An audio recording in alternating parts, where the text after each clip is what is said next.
Esther 1, verse 1. Now it came to pass in the days of Ahasuerus, this is Ahasuerus, which reigned from India even unto Ethiopia, over 127 provinces, that in those days when the king Ahasuerus sat on the throne of his kingdom, which was in Shushan the palace, in the 3rd year of his reign, he made a feast unto all his princes and his servants. The power of Persia and Media, the nobles and princes of the provinces, being before him, when he showed the riches of his glorious kingdom and the honor of his excellent majesty many days, even 180 days. And when these days were expired, the king made a feast unto all the people that were present in Shushan the palace, both unto great and small, 7 days, in the court of the garden of the king's palace, where were white, green, and blue hangings, fastened with cords of fine linen and purple to silver rings, and pillars of marble. The beds were of gold and silver, upon a pavement of red and blue and white and black marble. And they gave them drink in vessels of gold, the vessels being diverse one from another, and royal wine in abundance, according to the state of the king. And the drinking was according to the law, none did compel. For so the king had appointed to all the officers of his house, that they should do according to every man's pleasure. Also Vashti the queen made a feast for the women in the royal house which belonged to King Ahasuerus.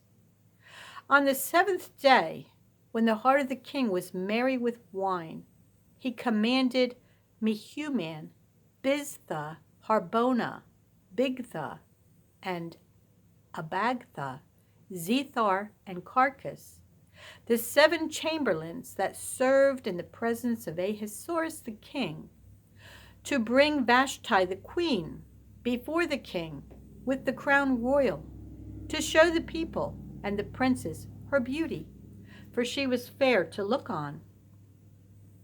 But the queen Vashti refused to come at the king's commandment by his chamberlains.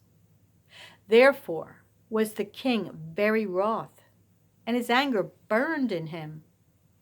Then the king said to the wise men which knew the times, for so was the king's manner toward all that knew law and judgment. And the next unto him was Karshena, Shethar, Admatha, Tarshish, Merez, Marsena, and Memucan, the 7 princes of Persia and Media, which saw the king's face, and which sat the first in the kingdom. What shall we do unto the queen Vashti according to law? Because she hath not performed the commandment of the king Ahasuerus by the chamberlains.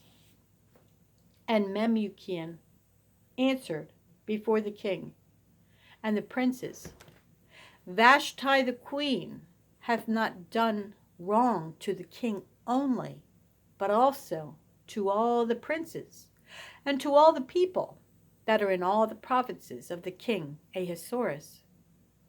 For this deed of the queen shall come abroad unto all women, so that they shall despise their husbands in their eyes, when it shall be reported.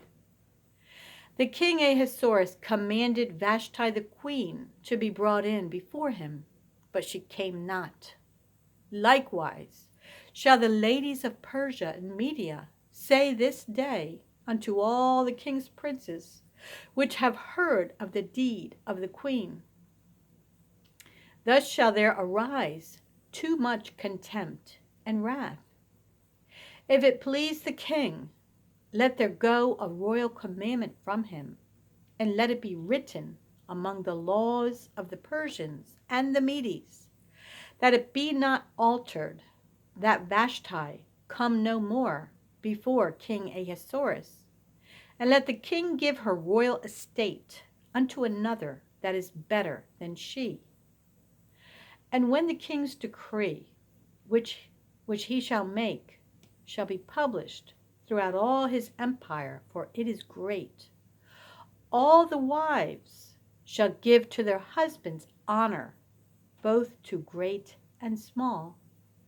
And the saying pleased the king and the princes, and the king did according to the word of Memucan. For he sent letters into all the king's provinces, unto every province according to the writing thereof, and to every people after their language, that every man should bear rule in his own house, and that it should be published according to the language of every people. After these things, when the wrath of King Ahasuerus was appeased, he remembered Vashti, and what she had done, and what was decreed against her. Then said the king's servants that ministered unto him, Let there be fair young virgins sought for the king, and let the king appoint officers in all the provinces of his kingdom, that they may gather together all the fair young virgins unto Shushan the palace, to the house of the women, unto the custody of Haggai, the king's chamberlain, keeper of the women, and let their things for purification be given them. And let the maiden which pleaseth the king be queen instead of Vashti. And the thing pleased the king, and he did so. Now in Shushan the palace there was a certain Jew, whose name was Mordecai, the son of Jair, the son of Shimei, the son of Kish, a Benjamite, who had been carried away from Jerusalem with the captivity which had been carried away with Jeconiah, king of Judah, whom Nebuchadnezzar, the king of Babylon, had carried away. And he brought up Hadassah, that is Esther, his uncle's daughter. For she had neither father nor mother, and the maid was fair and beautiful, whom Mordecai, when her father and mother were dead, took for his own daughter. So it came to pass, when the king's commandment and his decree was heard, and when many maidens were gathered together unto Shushan the palace, to the custody of Haggai, that Esther was brought also unto the king's house, to the custody of Haggai, keeper of the women. And the maiden pleased him,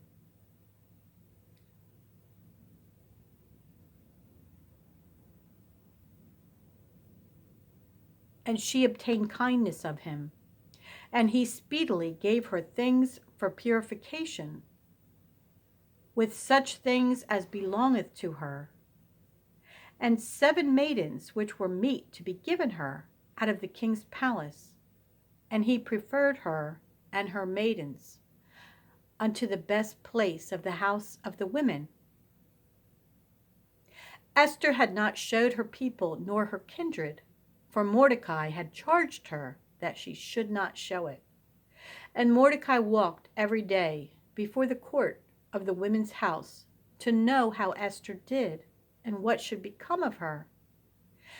Now when every maid's turn was come to go in to King Ahasuerus, after that she had been 12 months, according to the manner of the women, for so were the days of their purifications accomplished, to wit, 6 months with oil of myrrh, and 6 months with sweet odors, and with other things for the purifying of the women. Then thus came every maiden unto the king. Whatsoever she desired was given her to go with her out of the house of the women unto the king's house.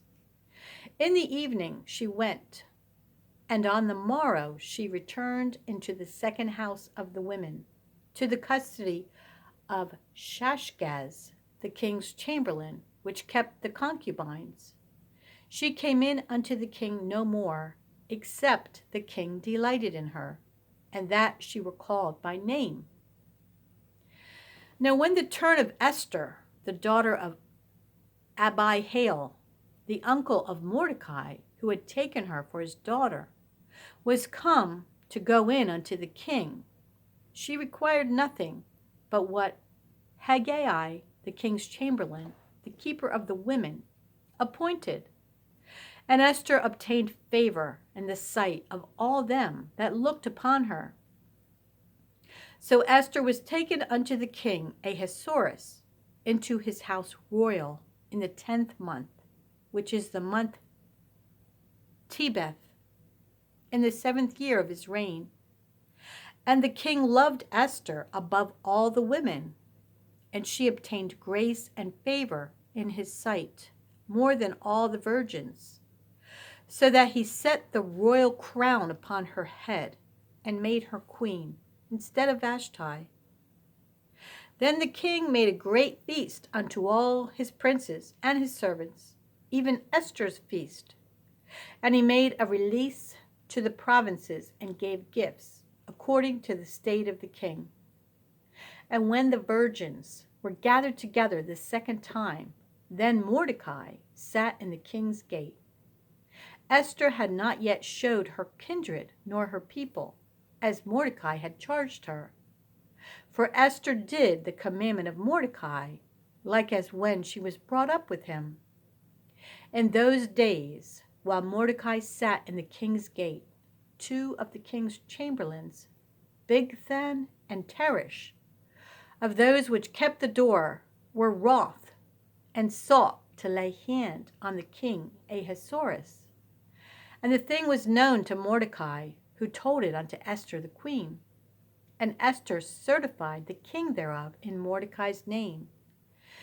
And when inquisition was made of the matter, it was found out. Therefore they were both hanged on a tree, and it was written in the book of the Chronicles before the king.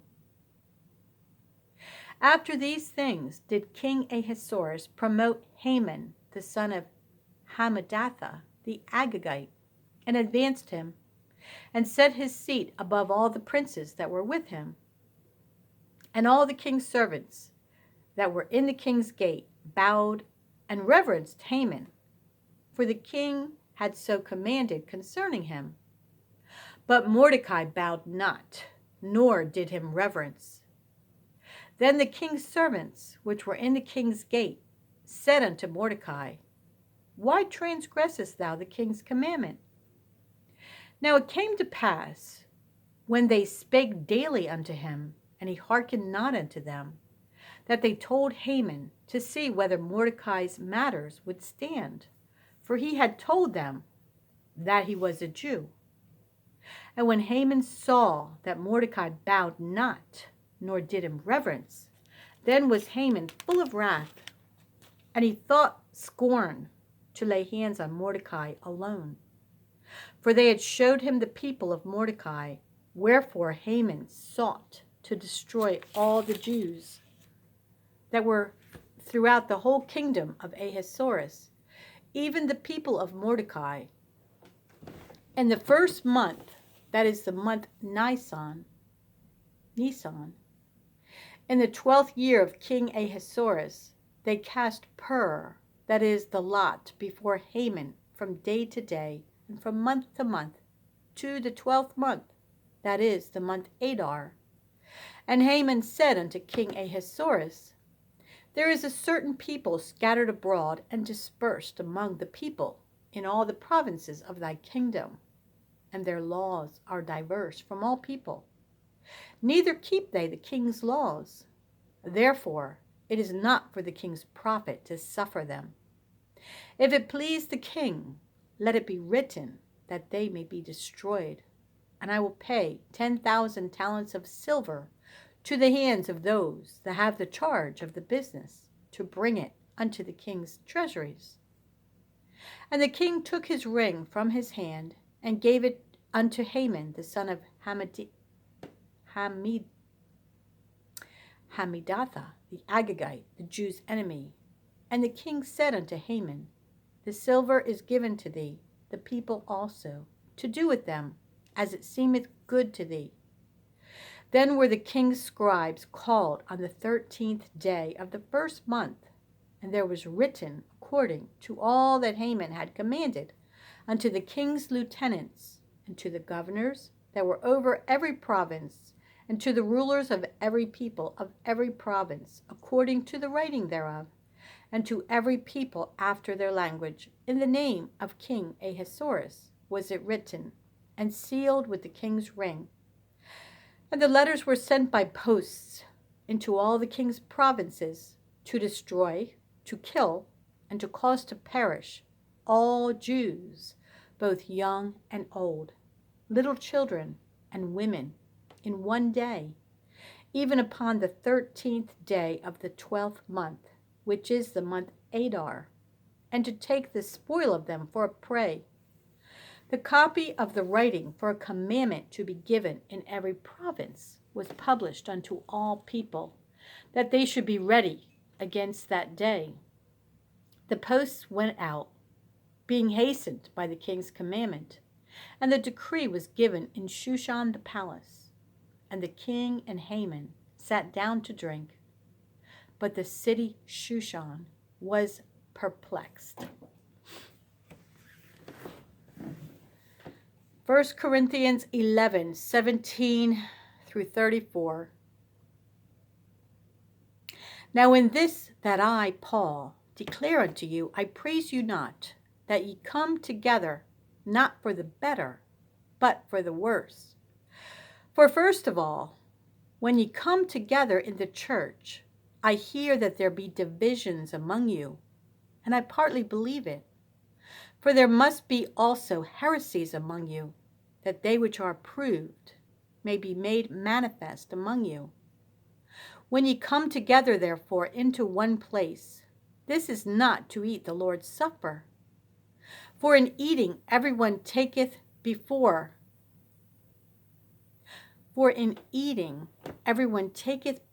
other his own supper, and one is hungry, and another is drunken. What? Have ye not houses to eat and to drink in? Or despise ye the church of God, and shame them that have not? What shall I say to you? Shall I praise you in this? I praise you not. For I have received of the Lord that which also I delivered unto you, that the Lord Jesus, the same night in which he was betrayed, took bread. And when he had given thanks, he brake it and said, Take, eat. This is my body, which is broken for you. This do in remembrance of me. After the same manner also he took the cup when he had supped, saying, This cup is the New Testament in my blood. This do ye as oft as ye drink it, in remembrance of me. For as often as ye eat this bread and drink this cup, ye do show the Lord's death till he come. Wherefore, whosoever shall eat this bread and drink this cup of the Lord unworthily shall be guilty of the body and blood of the Lord. But let a man examine himself, and so let him eat of that bread and drink of that cup. For he that eateth and drinketh unworthily eateth and drinketh damnation to himself, not discerning the Lord's body. For this cause many are weak and sickly among you, and many sleep. For if we would judge ourselves, we should not be judged. But when we are judged, we are chastened of the Lord, that we should not be condemned with the world. Wherefore, my brethren, when ye come together to eat, tarry one for another. And if any man hunger, let him eat at home, that ye come not together unto condemnation, and the rest will I set in order when I come. Psalm 35:17-28. Lord, how long wilt thou look on? Rescue my soul from their destructions, my darling from the lions. I will give thee thanks in the great congregation. I will praise thee among much people. Let not them that are mine enemies wrongfully rejoice over me, neither let them wink with the eye that hate me without a cause. For they speak not peace, but they devise deceitful matters against them that are quiet in the land. Yea, they opened their mouth wide against me, and said, Aha, aha, our eye hath seen it. This thou hast seen, O Lord. Keep not silence, O Lord. Be not far from me. Stir up thyself, and awake to my judgment, even unto my cause, my God, my Lord. Judge me, O Lord my God, according to thy righteousness, and let them not rejoice over me. Let them not say in their hearts, Ah, so would we have it. Let them not say, We have swallowed him up. Let them be ashamed and brought to confusion together that rejoice at mine hurt. Let them be clothed with shame and dishonor that magnify themselves against me. Let them shout for joy and be glad that favor my righteous cause. Yea, let them say continually, Let the Lord be magnified, which hath pleasure in the prosperity of his servant. And my tongue shall speak of thy righteousness and of thy praise all the day long. Proverbs 21:19 and 20. It is better to dwell in the wilderness than with a contentious and an angry woman. There is treasure to be desired and oil in the dwelling of the wise, but a foolish man spendeth it up.